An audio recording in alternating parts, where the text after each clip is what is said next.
За одоо хоёлаа ингэ шууд яриагаа эхлүүлчихнэ. Тэгье. За Бээжинд ирсэн сэтгэл хэрэг. Бээжин том байна. Том гэдэг нь бидний уул нь иржсэн л да. Гэхдээ яг энэ номын тойронд ер нь үжиж чараагүй маш олон юмнуудыг харлаа, их юм бодогдлоо. Тэгэхээр хуучин минь бодож ирсэн бодлын ертөнцөөс бүр илүү том байсан болохоор тэгж бодож байна. Том гэж бодож байна. Тэр зүгээр одоо нэг орчин тойрон биш. Тий орчин тойрон биш. Соёлын өөр амьсгал. Одоо зүгээр уншигчдын тойронд гэхэд одоо номын баяр болно гэж нэг гэхэр чинь ном авдаг хүмүүс л орж гардаг байхаа. Тэгээд бас нэг хуучин төсөөлөл дотор байсан нэг ахмаг насны хэрсүү суусан хүмүүс ном сонгож авч байгаа байхаа гэсэн чинь дандаа 90-ад оных нь голчуу. Чанагшлаад одоо нэг 20 эргэжгөө насны нэг шинэ оны башхан дээр төрсэн залуучууд л голчуу юм байна. Тэгэхээр шал өөр сэтгэл төрж байна. Яг одоо уг нь бол бидний үеэс хойш хүмүүс баг ном уншихаан байсан байдаг төрөвд уг нь бол байсан тий.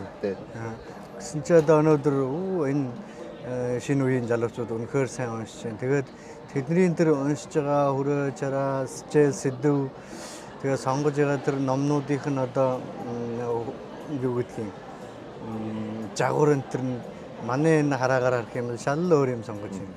Ингээд нэрвтлээд хараад исэн чинь голчуу нэг хувийн хөмжил боловсролын хүрээнд жишээлбэл сэтгэгч юм уу, логогч юм уу, гүү ухааны чиглэлийн тэгвэл нийгмийн сэжээлийн номнуудыг их сонгож уншиж байна. Энэ нь тэгээд надад их бас гоё мэдрэмж өгж байна. Яагаад гэвэл хуучин манай үеийнх нь юм уу, манаас одоо жаахан ахмаг үеийнх нь бол түүх улс төр одоо нэг аж ахуйч гэдэг юм уу, эсвэл жаахан тийм уянгийн сэтгэлгээний юмнууд их уншиж байсан шүү дээ. Манай үеийнх нь ч гэсэн тийм яруу найраг орон зохиол голчуу. Тэгээд өнөөдөр ороод харсан чинь энэ залуучууд биднийхээс шал өөр юм сонгож уншиж байна. Тэгээд бас нэг одоо их тийм гоё санагдсан нь энэ 90-ад оны залуучууд болоод 2000-ад оны залуучууд амжилт олсон хүмүүсийн улам өрийг бас сонирхоод тэр шалон одоо англиар нь салон гэж шүү дээ.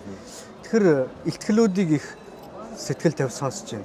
Өгвөл энэ утас чахам сүлжээ хөгжснөөс болоод хүмүүс хүний нэг 2-3 минутын яриа байтугай одоо нэг жаахан уйдуртай нэг жаахан мэрэгжлийн чиглэлээр юм ярангууд сонсож тийм дуулууртай сонсоод хэлэхгүй шүү дээ. Тэгэхээр энэ залуучууд 40-50 минутын цаашлаад нэг цаг гарыг ийм ихтгэлийг сонсоод сууж яана гэдэг бол бас яг үнэн ч уншигчд байхаа гэж бодогдож байна.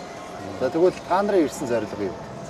Энэ удааны энэ номын баярынх нь одоо өөрийнх нь тэр шин чанар өөрийнх нь одоо тогтолцоо гэсэн юм байдаг шүү дээ.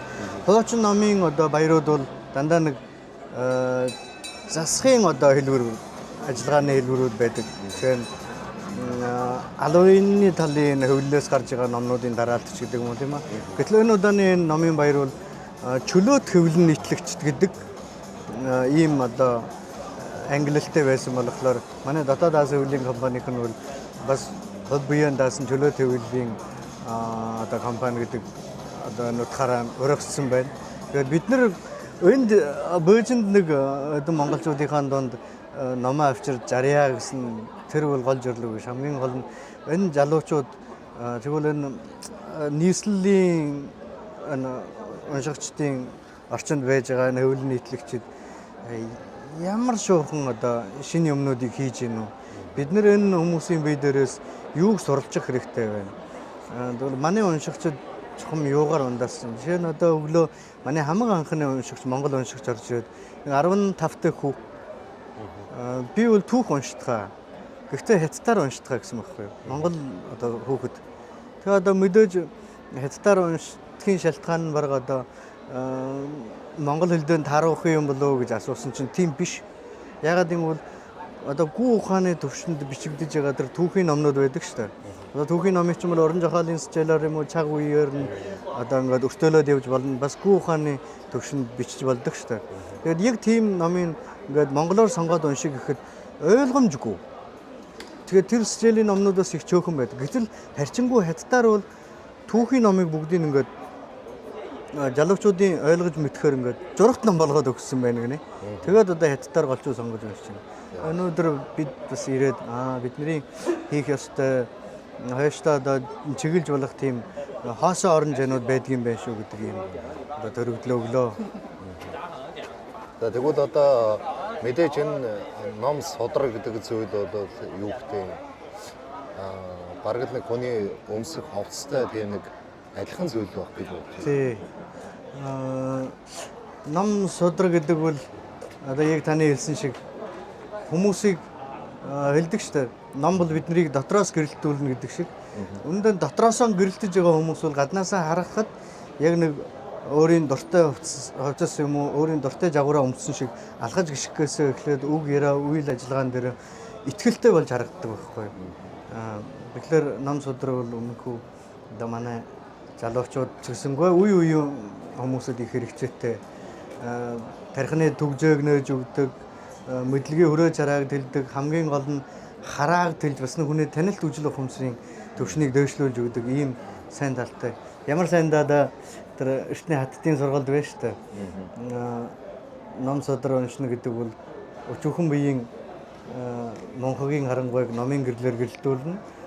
Энэ биеийн гэрэл гэгээр ахаад өрөөл бусдыг гэрэлтүүлнэ гэдэг одоо Сохогтан бүх хатны хэлсэн сургаал байдаг.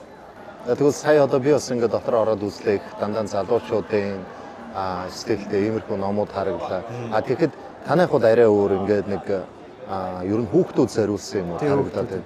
Тэгээд яг танай энэ хийж байгаа юу гэдэг гол зорилго нь гэх юм уу одоо ер нь танай компанийн зүгээс хүүхдүүдэд илүү зориулттай юм хийгээд байгаа юм уу эсвэл ямар ухаантай? Манайх бол одоо өнөө жилээс эхлээд мянган номын төслөө хийж ирсэн шүү дээ. Энэ мянган номын төслөө гэдэг нь голдуу нь хүүхэд залуучууд өсвөрийн насны одоо хүүхдүүдэд сурч төлөвшөхт нь яг одоо өөрийн мэрэгжил болоод өөрийн чиглэлээр сонирхлоор ном сонгоод уншиг гэхэд нь танилцуулсан ийм мянган номын жагсаалт байх хэрэгтэй. Бэлэн байл гэж өгөх хэрэгтэй. Нөгөө нэг нь номоор энэ номуудаар очиж хүүхдүүдийн оюун санааны хөгжлийг дэмжиж гэсэн байхгүй.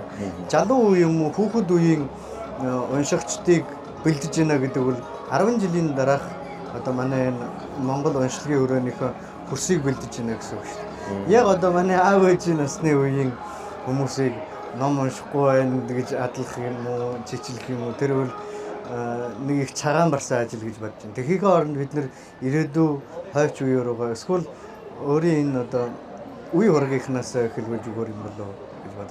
Ер нь 6 жилийн юм уу одоо энэ соён гэрлийн ажлын бас нэг одоо нийгэм дэвжүүлэх үр нөлөө юм уу үн өртөх нь бол ирээдүгийн 20 жил, ирээдүгийн 30 жилийг одоо харж хийж явах ёстой гэдэг ийм санаанаас бид нар бол голчуу хүүхэд залуучуудын одоо ном руу анхаарлаа тавьсны шалтгаан. За тэгээд ер нь хүүхдийн номууд бол бас одонх нь бол одоо энэ зурагтай тэгээд яг уншлагын хувьд бол жоохон бага. Тэгвэл бол энэ хүүхдүүд энэ зургийн өнгө бодгоос бас их одоо юм хардаг байх гэж байна. Тий. Сэтгэл зүйн хувьас бол зураг гэдэг одоо өөр өнгө бол нэг сэтгэл зүйн төлөөлөд явдаг. Одоо жишээлбэл уран сэтгэлгээр батхад хар бараа өнгө бол жаахан гондоо юм уу, жаахан дарамттай тийм өнгө байж болно. Тэгвэл улаан бол илүү бадрангүй хүний урмыг дэврээсэн тийм идэвхүйтэй өнгө байж болно. Харин шар өнгө бол хүмүүсийн харааны сэрлийг хамаг ихээр өөртөө татдаг юм өнгө байдаг.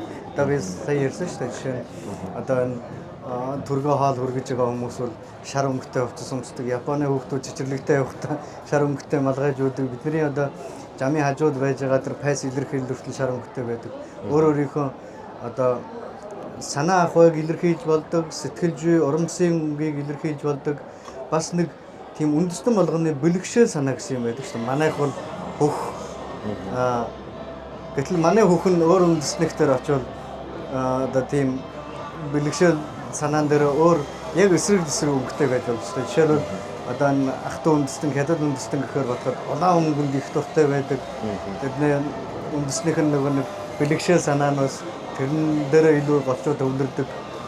Бас манайхан бол одоо сэтгэлийн одоо ариун цагаан зүйлсийг төлөөлөөд сайн сайхан зүйлсийг бид цагаан өнгөөр бас бэлгшээдэг. Тэгэхээр өнгө бодог их чухал. Тийм. Тэгвэл одоо ер нь өнөөдрийн болж байгаа энэ арга хэмжээнд бол их олон залуучууд төвлөрсөн юм байна. Гэхдээ дандаа одоо хувийн хэвлэлийг үүсгэсэн тийм. Тэгэхээр ер нь одоо энэ дотор танд одоо өөрийн чинь хувьд хамгийн их сонирхолтой төр зүйл нь юу вэ? Маш олон сонирхолтой зүйл байж. Тэрэн дотроос одоо би яг ингэж өөр тэмдэглэлэн гаргаж тэмдэглэж авсан нэг 2 3 зүйл байна. Манай уншигчид бол зүгээр буян дааж уншиж байгаа хүмүүс олон байна. Гэтэл энэ одоо нийслэлийн ч юм уу одоо их хотын залуучууд бол хамтараа уншиж хамтараа одоо энэ танилтын төвшнөө дэвшлүүлчихэд хамтараа энэ номынхон тойронд маш олон зүйлийг гүнзгэрүүлж хийж төлж хийж байгаа юм байна. Жишээлбэл 100 жилийн ганцаардал гэдэг номыг уншсан 300 хүүхдүүд энд нэг нийгэмлэг болоод сууж штэ. Тэгээд тэрэн доторх бүх санаа авах байгаа 100 жилийн ганцаардлын гүү ухааны одоо сэтлэл гэсэн тийм номын шошиг тэмдгийг хийчихсэн байна. Энэс гадна номын баримтаг. За одоо энэ дотор явж байгаад бас нэг хөөрхөн юм оллоо. Энэ одоо ийм нэг номын баримтаг байгаа юм байна. Нэг Ланжуугийн нэг эмэгтэй найруулагч. Өөрөө их тийм төвлөөхөн хүн. Бас нэг хөвлийн компанийн одоо найруулагчийг бол та ном жараач, ном танилцуулаач гэсэн боловч энэ өсөлтийг хүлээж аваагүй. Зүгээр би өөрийн одоо зүрхнийхөө одоо тэр дууныг цагнаад одоо би хийх дуртай юмаа хиймээр байна гэд номын баримтаг хийж эхэлсэн. Яг үнэндээ бидний хүлээж авсан соёлын дотор номын баримтаг гэдэг чинь бас чухал зүйл. Жишээ нь одоо бидний магнай дээр шүтээд байдаг өмнө нь жул бариад одоо мөргөөд байдаг тэр шашны судрууд байна шүү дээ. Тэр баримтагтай байсан. Гэтэл өнөөдөр болоход номын одоо соёлын орчин гэх юм уу, соёлын өөр дагалт бүтээгдэхүүнүүд бол арай одоо дагаж хөгжиж чадахгүй юм шиг байна. Тэгээд тэр номын баримтаг хийснийг хараад үнэхээр бас одоо бид нар ингэж хийж болдог ч болох байхаа гэж бодсон. За 3 дугаарт нь гэвэл одоо энэ чөлөө төвлөлийн компаниуд хөгжөөд ямар хэмжээндээр үржих юм гэсэн. Нэг Гуанчжоугийн нэг хөвлийн компанитай танилцсан. Тэр бол дан ганц сэтгэл зүйн чиглэлийн номыг л хийдэг. Өөр ямар ч зэлийн номыг. Тэгэхээр энэ бол нэг хөгжилтийн төвшнийг харуулж байна. Нөгөө нь бол биднэрт бас нэг зүйлийг одоо чимээгөө өгүүлээд идэх гэсэн. Эднийг хөгжөөд нэгэнтээ одоо номын сэжээл төрлөөр наривчлаад бүр хөвлийн компани хийх хэмжээндээр өрчихсөн байна. Энэ бол бас бодовчтой асуудал байна. Би бол ийм 3 зүйлийг тэмдэглэлийн дэвтэр дээр буулгаж явлаа. За тэгвэл одоо ирээдүйд та нарын хийх ажил яг юу вэ? Одоо өвөр Монголд ярьсныхаа дараа дан ганц өвөр Монгол уншигчид их одоо бүх одоо монгол хэлээр уншиж байгаа манай уншигчдын дунд унших нь соёлын хүрээг жахан баяжуулмаар байна. Жишээлбэл сая одоо бид бас тэр пүүжахтай бас ирсэн шүү дээ. Тэд бол өөрсдөө олоолаа нийлээд ном уншиж байна. Тэгтээ судалж уншиж байна. Бас нэг дагуулагчтай, хөтлөгчтэй ингэж уншиж байна. Уншиж барсныхаа дараа сэтгэл төрөглөө ярих уралдаан хийж болж байна. Энийхэн тойронд соёлын одоо баялаг дагалт бүтээгдэхүүнүүдийг хийгээд бас одоо зарим нэгэн тэрнээрээ ингэж баяжиж хөрөнгөжж байгаа хүмүүс ч байна. Энэ бодогчтой. Бас нэг зүйл нь тэр сайн уншсан юм уу? Эсвэл энэ хөвлөл нийтлэлийн одоо ажилд яг гар бие оролцож байсан тэр сайн найруулагчид эсвэл уншихыг хүсэж байгаа залуучуудын дунд энэ чөлөөт ярилцлага буюу одоо эдний зохиогоод байгаа тэр шаалон гэдэг юмыг бид нэр бас санаачилж улам эрчимтэй хийх байхаа гэж бодож байна. Одоо бол ер нь хийж байгаа л да. Гэхдээ яг уулга юм уу сэжээлийн хувьд бас арай ч гэж баялагдчих чадаагүй. Тэгжэл бодож байна да. За баярлалаа. За баярлалаа.